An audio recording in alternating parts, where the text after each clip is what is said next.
difference, one cup at a time. Yeah, this is tea time. Yeah, making a difference, one cup at a time.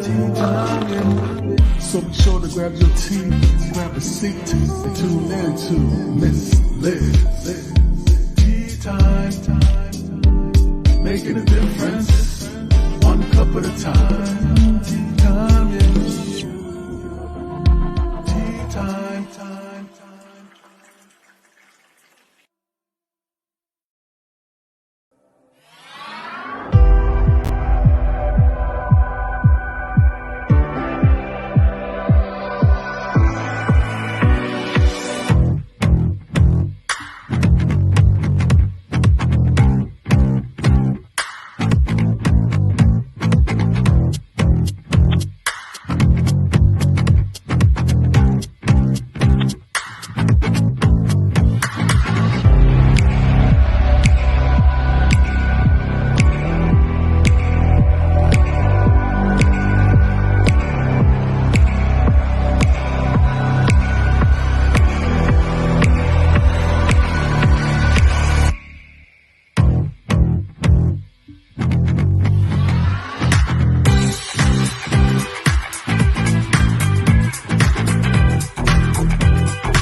Well, welcome everybody. We're back for afternoon tea. And isn't that song just a driving, like it just gets you moving, like let's go, let's pour some strong tea, right?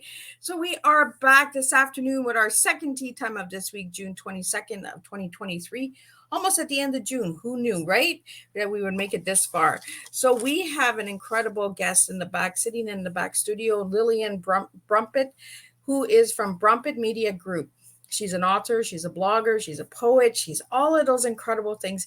But we're going to get the disclaimer going, and then we're going to get a little bit more into the bio, and then we're going to get Lillian in here, and she's just going to spill a good, strong TEA with all of you guys today. And we're going to learn about media, humanitarian aid, works, all of that good stuff, because I did my homework on this girl. So let's get started here. So disclaimer for Miss Liz's Tea Time Live Show. Miss Liz myself is going live using StreamYard. Before leaving a comment, please grant StreamYard permission to see your name at StreamYard.com. Please be advised that the content brought forward for any Tea Time show hosted by myself, Miss Liz, is always brought forth in good faith. However, may bring forth dialogues and opinions that are not representative of my platform. The facts and information are perceived to be accurate at the given time of airing. All Tea Time guests and audience participants are responsible for using their good judgment and taking any action that may relate to the discussion. The content brought forward may include discussions for some where they may be emotionally at risk. It is significant to know that the show is engaging in discussion forums only to offer and inspire awareness and connection, and is not providing therapeutical advice. If you have any questions about the disclaimer or the panelist discussion, you may freely contact me, Miss Liz, through my email at bookingmissliz@gmail.com. Moving forward, should you choose to voluntarily participate in today's show in any aspect, I myself, Miss Liz, welcomes you. And should you decide that the show is not made for you at this time, I respect your wishes and will see you at a later show at a later date and time. And again, all tea times this year in 2023 are done on Thursday, unless it's a rescheduled tea time, then it'll be Monday or Tuesday. So now let me give you a little bit on Lillian. Well, Lillian is flying solo today. She's doing the solo hummingbird today. Lillian, her husband, Dave, are the team behind Brummet Media Group, high-fiving cheerfully as they pass each other on the way from checking off one item or others from their long list to do. Their business includes Dave's music studio and percussion repair services, numerous award-winning nonfiction books, a YouTube channel, and 2 popular blogs. You can get more on their website, or you can check them out on Amazon on their author pages. And we're going to get Lillian in here, and I'm going to sip on some maple tea, because that's what Miss Liz is drinking. We're doing Canadian maple tea today. So welcome, Lillian. It is an honor to have you here. Thank you. And I have to say, Canadian tea, Canadian guest, that's a good combination there. Right? Yes. We got to keep that maple strong. We got to just keep serving strong women and strong maples, right? Because that's what I do. Well, absolutely. And, it supports a living forest. Every time that we're purchasing from products that encourage farmers, agriculture to keep that living forest happening, maple is one of them, comes from living trees, right? So we want to support that. Absolutely. And you're a tree girl because I've done my homework. You guys do a lot of humanitarian work besides the media group. So let's switch it a bit. Since we're talking about the maple, let's do the humanitarian work first, and then we'll get into the Okay. media stuff. So I did find that you guys received some amazing awards from British Columbia uh, for the community hero by LiveSmart BC program, Seeds of Diversity. Could you tell us a little bit about that one? Okay, so the first one that you mentioned actually came from the government of BC, and it was an Oh, award for being, an advocate and being proactive and hands-on participation in making the world a better place. The second one that you're talking about from Seeds of Diversity, they gave us this couple of different certificates, and one of them was one of appreciation for our support of their nonprofit organization. So Seeds of Diversity is like a sister organization with many other seed saving organizations, such as there are a couple in the UK, there's one down in the States. All of these organizations sort of pool their resources together. They partner, they help each other. They come to people's aid when there's disasters, when there's epidemics or any kind of, impact on agriculture. They're there to back up those seeds for those people in those industries. And so what they do is really, really important. They also prevent seeds from going from extinction. So what we have is all of these, old small farmers, old families that are slowly moving away from the small farms. And while small farms and gardens is now coming back up into like popularity, that genre is definitely growing now. At the same time, when the older generations start selling out their properties and moving away from what they're doing, there's potentially lost seed varieties. And so, old family heirlooms, people used to give away seeds as, gifts in wedding gifts and things like that. And there's still cultures that still continue that today. And so, you never know where these little pockets of really interesting seed varieties that just end up going extinct. So organizations like this they embrace those. They start these grow out programs. They work with backyard gardeners, people who garden on their deck, anyone in anywhere who's willing to help grow out these seeds in a very specific, safe way. So we know for sure that those genetics are there. So I'm a huge proponent of what they do. We donate to them. We've worked with them. We've interviewed them. We've highlighted them. Used to run a radio show. They were guests on our radio show for multiple times. I mean, we've done a lot for the Seeds of Diversity organization. My biological mom got me involved actually in that organization because she had a small family farm that she was running and became very involved in the rare and endangered seeds and animals as well, like ducks and things like that. She would help get involved with that. And so she was my early steps, early introductions. She became a member of Seeds of Diversity before they had that name, like, 35 years ago. And so I kind of inherited that membership responsibility and went from there. But yeah, I'm really, really passionate about that particular organization, among others. well, you guys also donate seeds to low income gardeners, and you take bags of produce to the local food banks uh, Yes. with all of the seeds. So Yes. do you have like a program that you do like every summer in the fall? Like when does this happen, or is it all year round? Oh, it's all year around whenever we have extras. We will share with students that come through the studio and their parents. We will share with neighbors, especially elderly neighbors who are no longer able to garden and maybe, could potentially be struggling financially. I don't know their financial situation, but I always feel sorry for them, feel empathy for them. So I try to help out where I can. If it's extra to us, I'm going to give it it out to them. So we give it out in a lot of different ways. Dave's co-workers as well get, some as well when we're having huge harvests and I just can't keep up to the processing of it.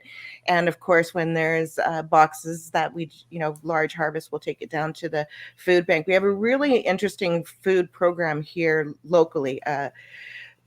Through Gleaners and Grow Fresh program and a variety of other projects and programs going along locally in the Creston region. What they do is they work with seniors who have backyard gardens but can't physically work them anymore. So they'll get younger people who don't have backyard gardens to come in, or low-income groups to come in and start growing their own food on that property, and then they share it with the seniors that own that property. So there's another program that's called, I think, Harvest Share. It's literally what it is. So these volunteers go in to backyard gardens, where backyards, front yards, where people have fruit and nut trees that maybe they can't harvest. They can't physically harvest anymore. Maybe they don't have the time to harvest. Maybe they don't want all the fruit. So the group comes in, they harvest all the fruit. They'll give the owner a certain percentage or as much of that percentage that they want. And then they take the rest and they share it among the community. So it goes to places that feed the poor, local events, like if there's certain banquets and events going on, it goes there. It goes to the food bank. It goes to the senior center, a variety of different places. So it's a really cool food hub sort of network here locally. That is really cool. Like you guys do a lot of stuff. You guys also receive some awards from like some incredible organizations and federations for your landscaping. You got some from Canadian Wildlife Federation, Pollinator Partnership, North American Butterfly Association, and the National Wildlife Federation. So I can just imagine your yard, like your like I'm sure you have a couple acres of land. Actually, I don't. I have what might be considered a double lot in the city. It's a large lot, and we bought it as 12, almost 13 years ago. It was formerly a rental. And so people had been driving on the yard and it hadn't been hardscaped or landscaped. There was no fence. There was no gardens. The lawn was really beat up, if you even want to call it a lawn. It was basically a weed patch and lots of dirt patches and stuff like that. So it was a really abused lot, and we turned it around into the little park that it is now. So we have, I think, 14 or 15 different trees and shrubs. We have berries all over the property, blackberries, blueberries, strawberries, yasta berries, hosta berries, currants and blackberries and goji berries. I mean, we have lots of food producing crops inside and outside the property. So we fence the entire property, not just the front yard, side yard, back, the whole thing, except for the part where we had to drive into the carport that we built. So other than having access to that, the whole thing is fenced in. And so that means the entire property that we're paying mortgage on, we're growing on. So we also, on the outside, we're, a resident of a city property, you're responsible for the land outside of your fence to the street for maintaining it. So, if it's lawn, you're watering it, you're mowing it, that kind of thing. So what we did, instead of having lawn out there, is we planted a bunch of pollinator friendly and habitat friendly shrubs and trees and bushes and things like that out there. So all along the outside of our property, we have a really nice system out there as well. Just this spring, we created yet another wildflower garden area specifically for wildflowers. I threw a few perennials in there as well. And we did this along the back side of the alley. So the back side of our fence has about 3 feet before the alley. And we converted all of that into growing space. And it's just going to be, it will be when all the seed comes in and the plants all, start up. It's very new. It'll be a solid hedge of pollinator friendly, beneficial friendly flowers and such going on out there. We extended it as well around the utility pole. So that means we're not out there weed whacking, we're not out there weeding, none of that. We have an irrigation line out there that's hooked up to the same system as our vegetable garden. So I just turn a tap and it waters out there. I no longer have to haul a hose over the fence or any of that kind of thing. So it reduces a lot of our work. It improves the neighborhood. It increases support for, beneficials in the area, but also our yard is now going to be more productive because all of those pollinators are coming to the area, right? So we love it on all kinds of different levels. I can't tell you how many people stop, older people with their grandkids, walking along and having conversations about the butterflies or the bees or whatever that they're seeing in the various flowering, or the birds or what have you, the exclamations of the kids, the bonding that happens between them, the respite that people get when they walk along on a hot summer day and they're hitting those shade pockets that our gardens are providing the street, and reducing urban greenhouse effect in our particular neighborhood. We had people that have really enjoyed the improvement of the alley already, stopping and speaking to us. Even the postal person stopped and spoke with us about how it changes their day, brightens their day. And so it's really interesting to see the other effects that creating green space and doing something for the environment affects the community in a variety of different ways. It's not, just for the environment or just for the bees. It has a wide ranging effect. Well, and it affects all ages too, right? Because you Yes. have like little kids to seniors who are just like, "Oh my God, this is gorgeous." I would love to see some pictures of the, because I'm in Ontario, so BC is quite a way. Everyone thinks that Canada only has Toronto, Montreal, and Ottawa. We have BC, we have Edmonton, we have Alberta, we have Saskatchewan, Manitoba. There's so much people don't know about Canada that we need to really get out there. Amazing job what you're doing, and Thank I you. love how you're giving back. So how did you get from gardener to media?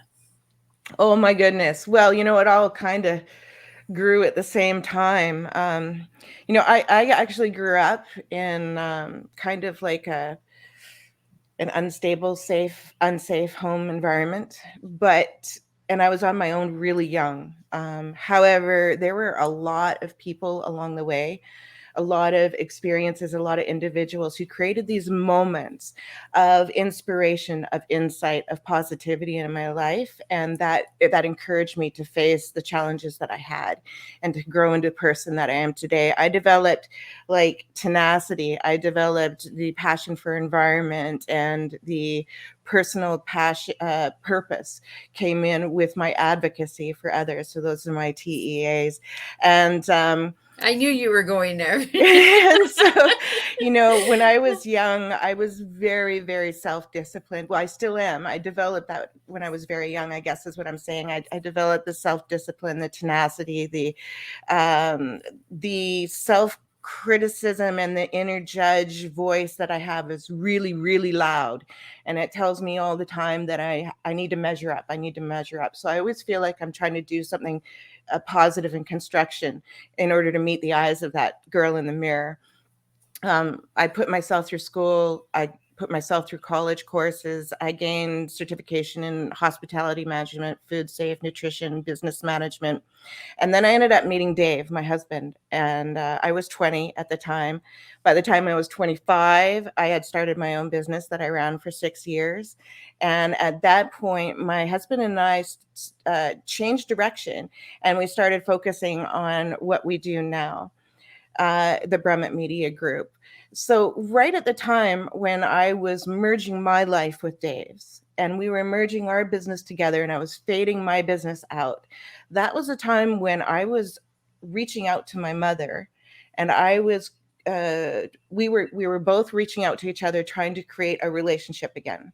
And we bonded over her knowledge of gardening and the fact that her husband at the time, and she had this 5-acre farm. And so they were both chronically ill. And so I would go there after work, before work, on weekends. Dave would help too. We would go and we would help run this farm.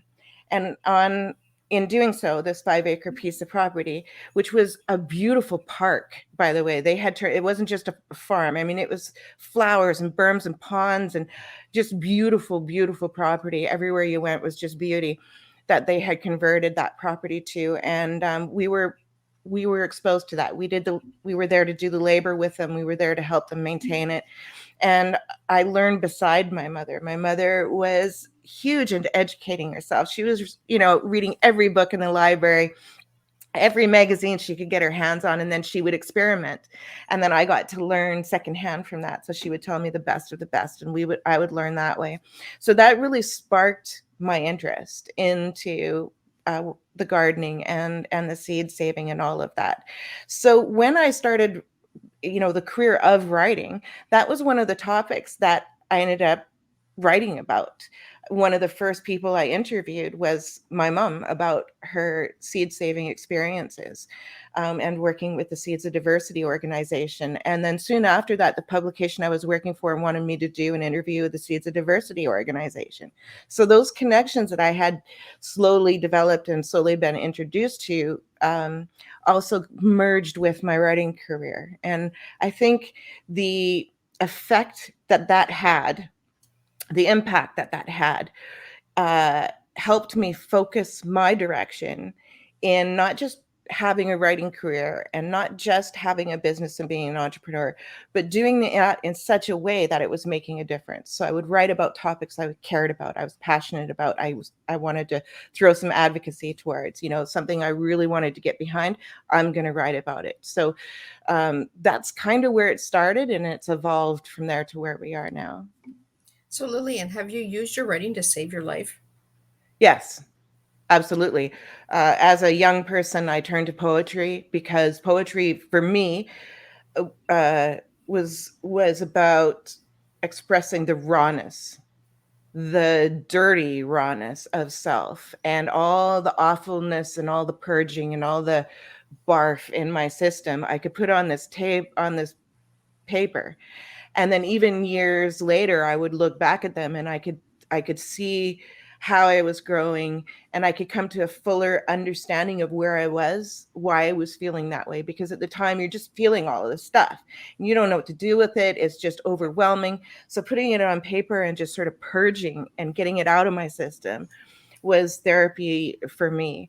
Later on, that therapy came in multiple times. Poetry has been my therapy, and it's been my sanity through all the different challenges that I had.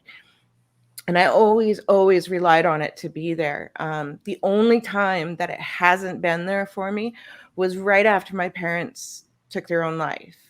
And at that point, it just left me, and I wasn't able to even put words on paper to communicate, to understand or process what I was going through.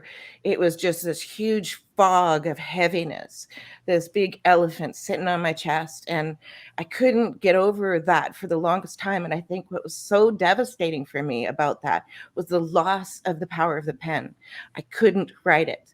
And so it took about 6 or 8 months, maybe a year, before I started forcing myself. Because normally I come running out of the shower, dripping wet with a poem in my head, and I got to get it down. Or I'm coming in from the garden, covered in mud, shoes still on, making a mess of the house because I'm looking for something to write on right now, because I've got the perfect line or the perfect. So it comes to me in these blasts. But for this situation, it didn't. I had to force myself to write.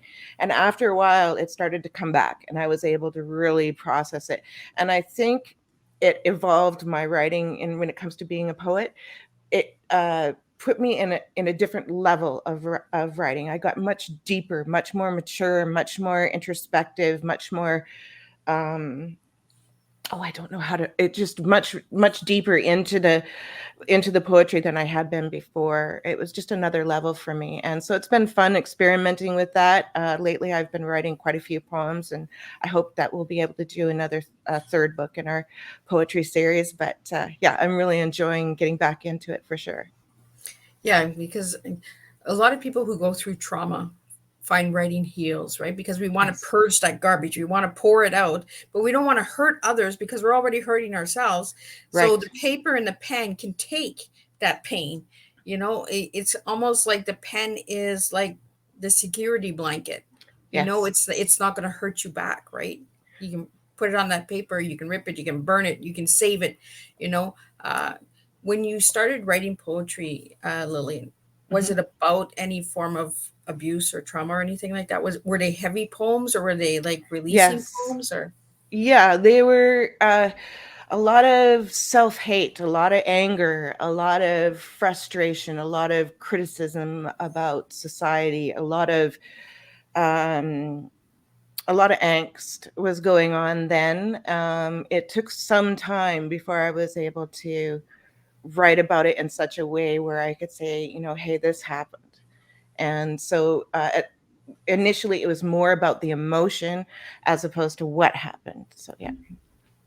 Yeah, I as a survivor of abuse myself, I don't know your story. I know that it does touch home because I did do a lot of research on you, Lillian, and I know that you have a story, and that. So let's talk about some of the books that you've written besides the Okay. poetry books. Mhm. So, what was the number one book that you wrote first after the poetry? Trash Talk. Trash Talk was is now a 2-book series. Initially, it was published in I think 2004 as a single book, based on a column that I had written. That column was published internationally, so it published in France and UK and the States and all over Canada, a couple of places in Russia. Like, it had some readership out there, and then I think I did that column for about 7 years before I think it was 7 years before I turned it into the book format. And then in 2012, it evolved into a 2-book series. So it's a Trash Talk, It's Easy to Be Green 2-book series now. Yeah. So, what is trash talk? Okay, so it's talking about trash. I didn't realize Trash Talk actually had a sports thing. Like, I guess it's about bad mouthing another team or bad mouthing Oh, another player. I just I learned didn't something know new that.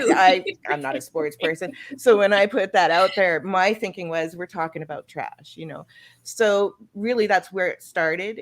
It evolved later to also talk about, how to reduce your costs around your home by looking at reducing our energy use, reducing our how much gas we're using, running our equipment and our machinery efficiently. And this is how you do it. How do you maintain your fridge? Well, this is how you maintain your fridge. This is the things that we teach in the second book. It goes a little deeper. The first book is where we list items that are commonly found in the trash bin or the recycling bin in your home or office. And so what we do there is we list them alphabetically and we share what is involved in the waste stream, how they can be recycled, and so forth, what happens in the recycling industry. But then we talk about the impact that recycling those items really does have.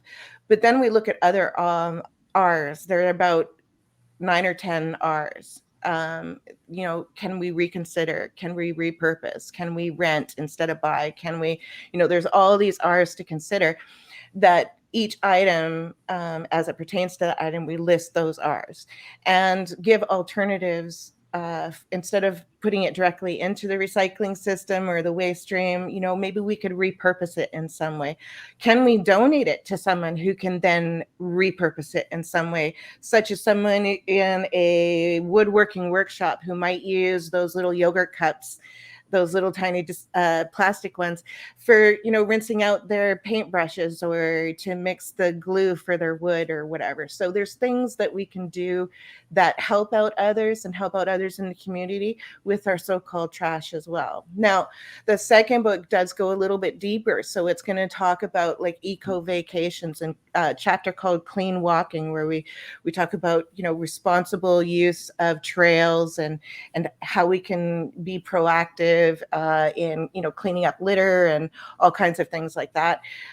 We talk about composting a little bit deeper. We talk about all different kinds of things, like I was saying before, how to save energy around your home, doing little tiny things. So here's a really good tip for Canadians in particular, or people who live in really hot environments as well.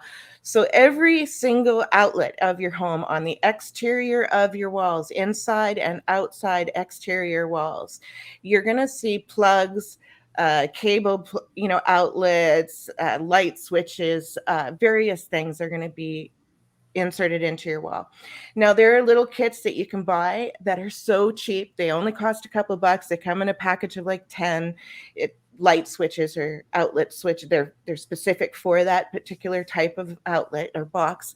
All you do is you take your little flat knife screw, you unscrew the plate off. There's only 2 screws. You take that plate off, you insert this foam insert, put the plate back on, put your screws back on. Really super simple. We're talking like a couple of minutes per outlet at the most. And you're going to save 15% on your energy costs by doing that one thing. Wow. And where do we get these? You can get them at your Home Depot, Home Supply type centers. Yeah. Well, my spouse works at Home Depot, so I'm gonna. Yeah, they're an excellent thing to invest in. They're they're very, very frugal, super easy to install, and your home improves because you have less drafts. You don't even notice that they're there, but they're there. And also, like for cooling and heating your home, you're going to save 15% on your home. So there's little things that you can do like this that can save a huge amount of money and make a big difference on the environment as well, just by being proactive in our own home and office. I don't really. I hear Home Depot a lot in my home, so but I'm gonna go and check Home Depot for this because the energy costs are ridiculous. They are. So if you can save a couple of dollars, especially during this time, then go out and do that.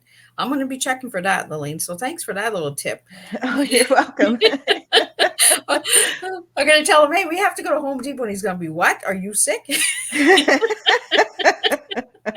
And we need a flat head screwdriver. So with Brummet Media Groups, you guys do a lot of things with music as well, and connections and writing. So how do people connect with you, Lillian? Like how do they come about? Our main website is brummetmedia.ca, BRUMMET brummetmedia.ca. Getting mouth troubles now. So that's our main website. Of course, they can find us on Facebook and other social networking sites. Just type in Lillian Brummet or Dave Brummet, and you'll find us there. Amazon, of course, Lillian and Dave Brummet, type our name in there and you'll find it. Whatever country you're in, you'll find us on your Amazon page for our books. Our main blog is the Brummet's Conscious blog. We get anywhere between 6,000 to about 20,000 per month visiting that blog. Our largest month of all the 20 years of running that daily blog was 146,000 in one month. But that was our largest peak of all time. That's very, very unusual. We're typically around the 6 to 15, but just recently this month we've had I think 25,000 so far, so it goes up and down. It's a really popular blog. Brummet's Conscious blog is what they need to do a search for. We have another blog that's called Drum It with Brummet, and it acts like a sister site to Dave's Angle Hill Studio Services. My husband is the drummer and the performer and the drum repair and service guy. He teaches private workshops, private lessons, and he does repairs and services. He figures no drum is beyond repair. In fact, he's taken drums that are entirely in bits and parts and pieces, putting them together and making an instrument, a playing instrument. So he's very passionate about not having things go to waste and helping out other organizations. He has this program called Drum It Forward. And that's where he takes all these bits and pieces of, parts that he's gathered all of these years or had given to him from retail stores where they like, where do these parts come from? And they give it to him because they're just loose parts, or broken drums that people just give him. They found it in their barn or something and they give it to him. And so he fixes these things up, and then he helps and he uses his various parts and pieces to help underprivileged students fix up their instruments, give them a used head that's better than their old head or something like that. So he does these types of things for underprivileged students, just unsung, it's just something he does. The other part of the Drum It Forward project is occasionally when he has enough supplies, he'll reach out to a few of the schools regionally. And he will say, hey, how about I come in, drop into your music room, we'll go into your closet, and we're going to figure out what we can do for you. So he'll repair their existing instruments, tune them, service them, but then he'll go into their boxes and their closets, and surprising things happen. About 5 years ago, we did our last one of the rounds, and he, I think it was Salmo School, a small region, a small city in this region, and they had an entire drum set, and also I think it was either congas or timbales that were just all in parts and hidden in bits and pieces, and nobody knew. Like, it wasn't organized. This was there, that was there. So when he went into the closet and he hauled all this stuff out and then he puts it all together, they realized, holy heck, we have two now percussion instruments that these students can now have access to that they didn't even know they had. So it's really interesting for him to make that available as well. So it's almost like a jigsaw puzzle for him. It is. Yes, it is. Does he amaze you sometimes when he puts all this together? Oh yeah, and some of the things that he gets asked to repair, they can be very unique and unusual things as well. Back in Kelowna days when we lived in the Okanagan, he even repaired an antique like banjo-like instrument. I might not be using the right word, but it was a banjo-like instrument because it had a natural head on it, and so the circle part of the drum or of the guitar was like a drum, and so he ended up repairing that. I mean, you get some really interesting things sometimes. Wow. Amazing. And again, giving back to the community, right? Giving back Yes. to the schools and that. So you're both big on humanitarian work and giving Yes. back to communities and saving energy and passing down the generations, because the seeds are passing the generations down, right? You're keeping those seeds alive. You're passing them down to different people, different age groups. Have you ever gone into the schools and give them seeds? No, I have not. No, no. Um, I'm actually very much an introvert, and so I very rarely go into the public. I'm also, much more Dave is confident. Dave is Dave is the public guy. Yeah, whenever there's book signing events or he has to deal with a store regarding stock or anything like that, he's the one that goes in and he's the face. But when it comes to online stuff or media, this is where I come in, and that's the face that people see. So we split up. We do the two different things. He's very charming and very comfortable with people. I get really nervous, oh my God, someone's making eye contact, and I get really, like, really nervous and don't look at me. uncomfortable. And yeah, I don't really love it. So I kind of avoid it. Yeah. So does Dave play the drums? Oh yes, yes, he does play the drums. He plays all different kinds of drums, from timbales to congas to djembes and ashikos and cuicas and uh them all. He plays them all the whackers and the whistles and he's got a drum kit, two different drum kits. In fact, his music studio takes over the lower half of our home. Ooh. And I mean, takes it over, and sometimes it bleeds up here as well when it gets overcrowded down there. He loves to make noise. So he's a music man. Yes, he is. Yeah, and he's also a member of the band Tantrum. It's like a rock cover band. They do like weddings and bashes and parties and things like that. Oh wow. Yeah. You guys are also part of the Nonfiction Authors Association. You want to tell me a little bit about that? Yeah, there's a few different associations that we're involved with. Nonfiction Authors Association is a great place for nonfiction authors to interact with others in that genre. Writing in the nonfiction genre is very different from the fiction or the poetry genre. And how you go about marketing, how you go about networking, all of that is completely different than how you would go about marketing a fiction or a fantasy or a romance or a children's book. And so getting together with others within a similar genre, even though their topics are going to be different, is very, very helpful. You'll meet people who run blogs specifically about that topic. And so they might want to have you in as a guest.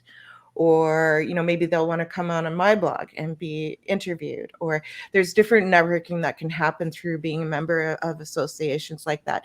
The Federation of BC Writers is another group that I've recently joined, among others. And this group is for BC writers here in Canada, the westernmost province of Canada. And BC's huge. Like, it's the size of California, Nevada, Washington, maybe Oregon. Like, it's huge. And so there's a lot of different people in the BC region. And I had the pleasure of this year finding ways of networking with people in that group as well.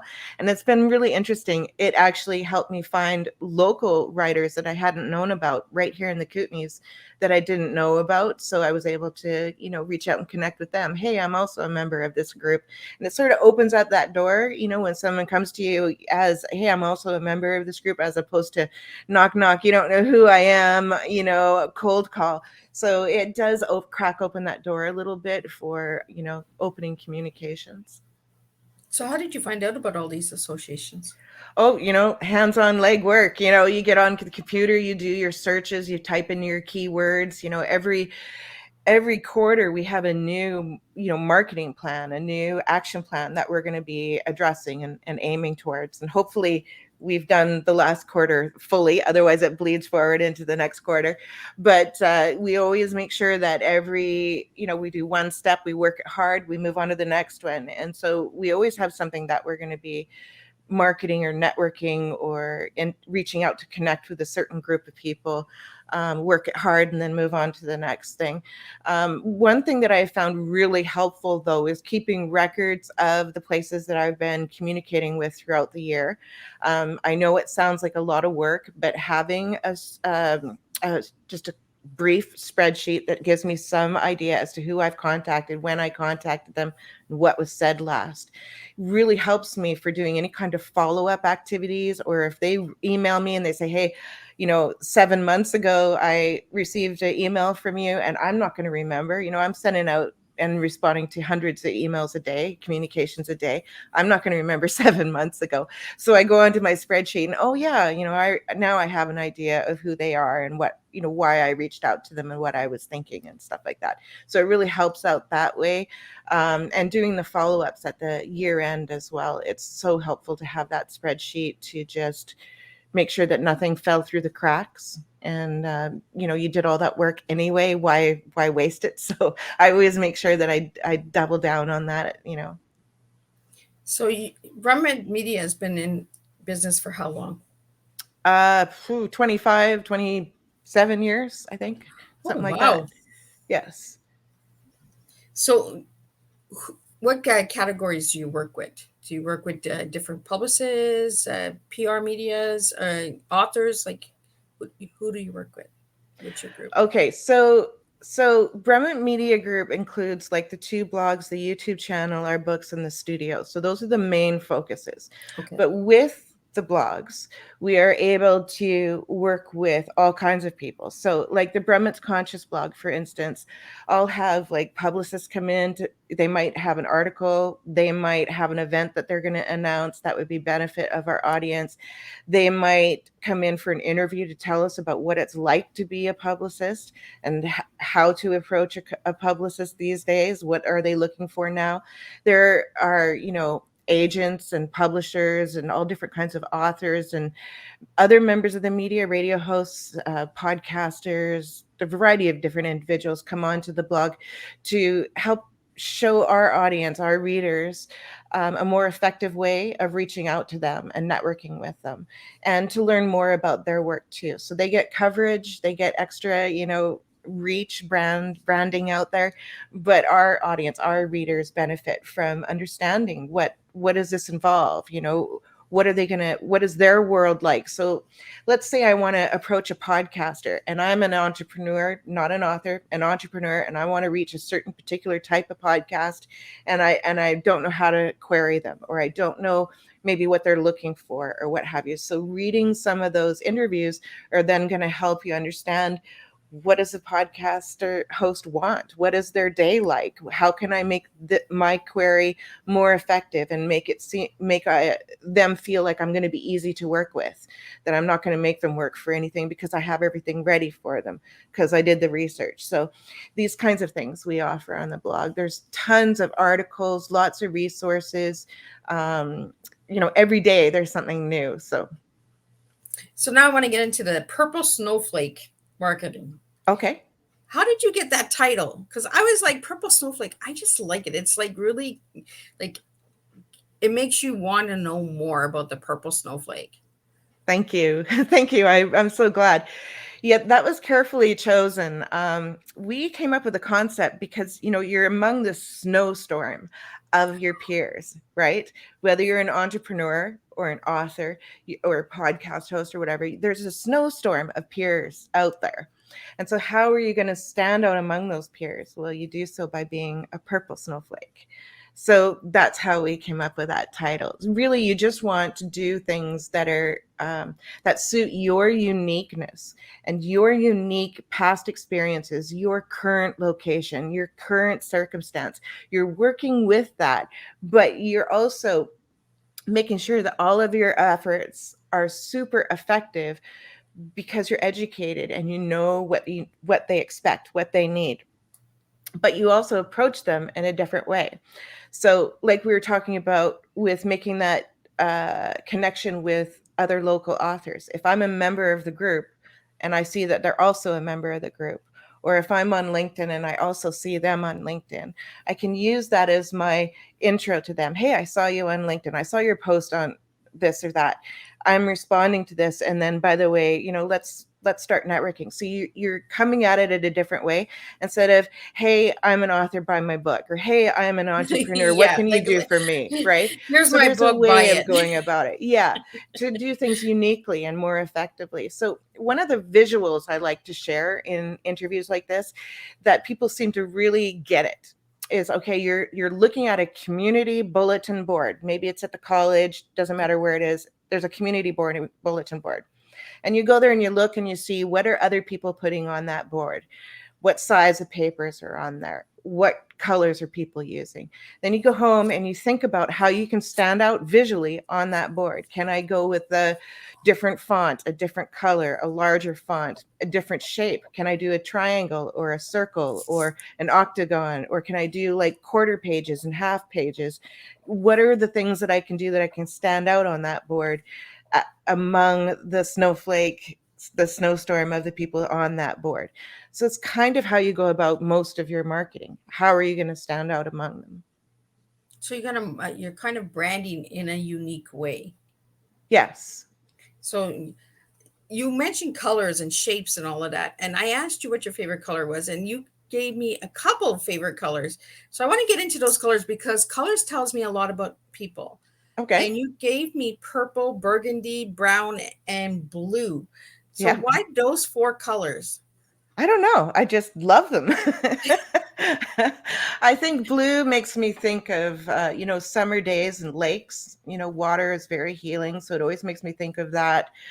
Blue sky, sunny openness, freshness. Green always makes me think of like renewal, spring, renewal, refreshing, nature, uh, uh, like turning a fresh page kind of thing. Purple, it's just a color I just really am drawn to. I don't really understand that one. Brown, I would assume the brown, the tans, those would be, I guess, maybe my connection to earth, like the soil itself. Maybe that's where it comes from. I'm not sure, but I really like different tones of brown too. Yeah, that's what I was getting from the blues of the skies and the water, and then the browns were more like the earth and the composting and all of that because it's all Right. in the brown Purple, shades, the right? flowers, maybe. Purple might be the butterflies and the Right. flowers, right? We Yeah. just never know why we're drawn to certain colors. And then sometimes we're just like, it reminds us of a certain person. They might have wore a purple dress or a purple hat or something. Right. It could be something from childhood that it just came to you and you're just like, no, I'm just drawn to it. Right. Maybe you had a purple lollipop when you were, And that was it. I was stuck on that was purple from it. that it. Yeah. The purple lollipop got me, right? You know, you mentioned earlier when you were introducing me, you said a solo hummingbird. And I thought that was really interesting because that's actually one of my nicknames is the hummingbird. And there's this really sweet elderly lady. She calls me her little flower, but she also refers to me as a hummingbird as well because I'm always so busy, doing things and involved in something. So I thought it was interesting that you mentioned that because I've been Well, called when I that. asked you one word to describe yourself, you gave me the word hummingbird, and then I Oh, did actually I? found a beautiful song on Instagram with all the promotion. There's actually a song called Hummingbird, and the words just kind of give you that solo journey. You're with partners, you're with children and families and that, but the hummingbird actually does fly solo. Hmm. You never ever see, like, you'll see them coming like really fast because they're really fast birds, but I mean, you never see them in pairs, you Right. always see them solo. Yes. And that's what I got from it. Like, you and your husband have this business, but yet you're here as a solo hummingbird, and I just felt that it was a calling to say. uh so why the hummingbird for you, besides somebody calling you the hummingbird? For me, um, the hummingbird, the hummingbird makes me think of a poem I wrote called Wings, Wings on a Breeze. It talks about the letting go of the past, the letting go of grief, the freedom of growing these little wings on my back that are just sort of sprouting out and wondering if they're going to allow me to take my own flight into the wind, is basically what the poem is saying. I think hummingbird represents that to me, their little wings and yet what they can do, the power that they have, the impact that they have. They're incredible pollinators. They eat a ton of mosquitoes and pests and things like that. Like, they are really good for the environment. They're beautiful, beautiful creatures. They are very proactive. They're out there working hard every single day, putting in the work, putting in the labor. No complaint. They're out there work, work, work, work, work, work, like a busy little bee doing their thing, without needing someone to say, good girl, or congratulations, or needing someone else there. It's more of just putting on your big girl pants or your wings and going out and doing what needs to be done. And I think that is kind of the type of person I am. I get that from everything that you do and everything you do for the community and all of that. You're just a go, go, go, go, go, like a Yeah. hummingbird, right? The little wings are Yes. just going. I know, a little And too much sometimes you're probably sometimes. sitting there and saying, how did I do all of that? Like, oh my goodness, I have this list. It's almost like the high fiving as you guys are going on your day, and you have Yes. this big list. And then you at the end of the day, you probably sit down together and say, we did it. Each one of us got this done, that done. Oh, okay, that didn't get done. We'll do that tomorrow. So that's that hummingbird again. Okay, I gotta go a little quicker Yes. maybe tomorrow. So what message would you like to give to anybody out there that would like to do or work with you? I would love for people to reach out anywhere, anytime. Facebook, LinkedIn, Twitter, alignable. Connect with us, leave a message, leave a comment on our, blog or YouTube channel. I would love for you to just reach out and connect with us. We have a lot of different things that we can offer for networking. We love networking if you're into that. We have, of course, our books on Amazon. Would love if people would check out our books on the Amazon that serves their area. That would be great too. My main message I would like to leave the audience with would be that every single second that goes by, we have had an impact. And when we raise our awareness, we start to become more aware of what that impact is. But then this is where the conscious discussions comes in, the conscious blog, the conscious work that we do is we're taking it the next level. You become aware. Awareness is the first step. Making the conscious choice, the conscious decision to use that moment to have a positive impact, a conscious choice that you're making, as opposed to going through life and just having these impacts and looking back and go, oh, I had these impacts that you may or may not have noticed. Every single second we're having an impact. What is that impact going to be? So I'd like to have people maybe ask that question of themselves. Well, and thank you for sharing all of this today. And I'm seeing why my three guests are lined up again this week. Like the universe is just working their magic. This morning we had Autism Warrior Mom, and then we have Lillian from Brummet Media Group, who's the hummingbird. You know, we got some really strong people today, some really strong, amazing women today. Today is an all woman day show. At 7 p.m., we have another incredible lady coming in from Australia who's originally from Peru. So we're going to be bringing in two different countries. But I feel the universe is saying, Miss Liz, listen, every week they're aligning, they're growing together, they're being planted, the seeds are being planted, let them grow, and let's see where it goes. So I really want to thank you for all of the work that you're doing with the seeds and the wildlife and the awareness on environment and taking care of all of that stuff, Lillian, because that's amazing. Thank you. You're also on Goodreads as well as Amazon. Mm-hmm. I found you there. So anybody who would like to go out and get a copy of your books or anything like that, you can get them on Amazon. You can get them on Goodreads. You can get them on their website. So if you'd like to just spell out your website for the audio listeners, so Mm-hmm. they can reach out to you, Lillian, that would be Sure great. thing. The main website is brummetmedia.ca. That's BRUMMET media.ca, brummetmedia.ca. And of course, our the main blog that we were talking about earlier is Brummet's Conscious blog. You can find that at consciousdiscussions.blogspot.com. That's consciousdiscussions.blogspot.com. And the name of that blog is Brummet's Conscious blog. So, and you can find all of this on your brummet.ca, correct? That's right. There should be links to everything there as well. Yeah. Or just do, an internet search. Just type in Dave and Lillian Brummet. Dude, you're going to have pages and pages and pages of links that come up. Honestly, I mean, Right? after 30 Do years Google of the searches. business, right? Yeah. Right? Yeah. I was told that a few years ago. Every 30 days, do a Google search to see what Yes. else comes out on you.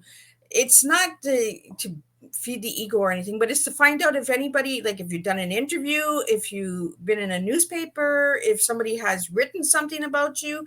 It's a good way to know what's going on and keep on top of what's out there as well. Oh, absolutely. And you can, send out your announcements and, keep your records up to date. There's a great number of members of the media out there who don't have the time to do the follow-up activities, such as, let someone know that, hey, your article was published. So, doing those internet searches really do help with that. And then you can, like I say, go and finalize your comments in your records and then make sure that it's listed on your media page and you're out there promoting those links as well. So you don't want any of that stuff going to waste. And you're right, you want to make sure that nothing is being used or said about you that is, not something that you want online. So keeping aware, absolutely. Yeah. I learned that a couple of years ago when I started writing books, when I was in anthologies, and people were trying to take my pictures and saying that they wrote in books, and I was like, I didn't write that book. And so you really want to have that awareness right out there. And being a media group, you really want to keep on tabs because you might get something, a link, and then you'll be like, oh, I'm not too sure about that person. So you want to inform that person and you want to say like, hey, I found this about you. Do you know about this? It also brings that open conversation of clients and that as well. And I love the spreadsheet because I'm the same way. I like to keep in contact with all of my guests and all of that. So they don't just come and sit here for 1 hour with me. I actually poke on them. Like if they have new updates or anything like that, I post those as well. So if you have Nice. any of those things in the future, Lillian, I would love to share them. Do you have any events that you and Dave have coming up in the future? Events, no, not right away. I mean, there's gigs, lots of gigs with the bands and events in the studio that are private, really private workshops and private events and things like that, private parties. So not too much to announce here as far as events go, but activities, yes. We're currently in the stage of finalizing a trilogy that we're releasing this summer, late summer now. I was hoping to have it around midsummer, but I think it's going to be late summer now when this comes out. And this is actually a series that's encompasses Dave's late father's writings. So his short stories, his poetry, his family memoirs, and his photography collections are all being worked into this trilogy. We're at the formatting stage, final, cover design stages. So one book at a time. We're going to be releasing them in the very near future. We always feel like things are going to happen quicker than they do. So I hate to put an actual date on things, but it will be coming out this late summer for sure. Behind the scenes as well, I'm working on a manuscript for a backyard garden guide for people who are looking at turning their garden or their lawns into food production. And so that book will be coming along to help them out in that regard too. Well, thank you so much, Lillian, for joining me today on Teatime. And it was amazing having you here as a guest. And I learned so much about flowers, butterflies, media, authors, poets, poetry. I've learned it all this afternoon. So for everyone out there, share this Teatime. If you're looking for an enjoyable tea time to learn a lot about the environment, to learn a lot about gardening and seeding and media, we got it all on this Teatime. So shares. If you'd like to follow all of the Teatimes, give the YouTube channel of Miss Liz a follow, a subscribe, and ring that doorbell. So if you ring the doorbell, the little bell on the YouTube channel, you'll be notified for all of the Teatimes when they go live. So again, thank you so much, Lillian, for joining me today on Teatime. And I will be back at 7 p.m. with the last Teatime with Karen O'Connor from Australia. So we're going to be talking about speaking authentically. So that should be an incredible one as well. So I'll see you all then. Until then, serve your tea.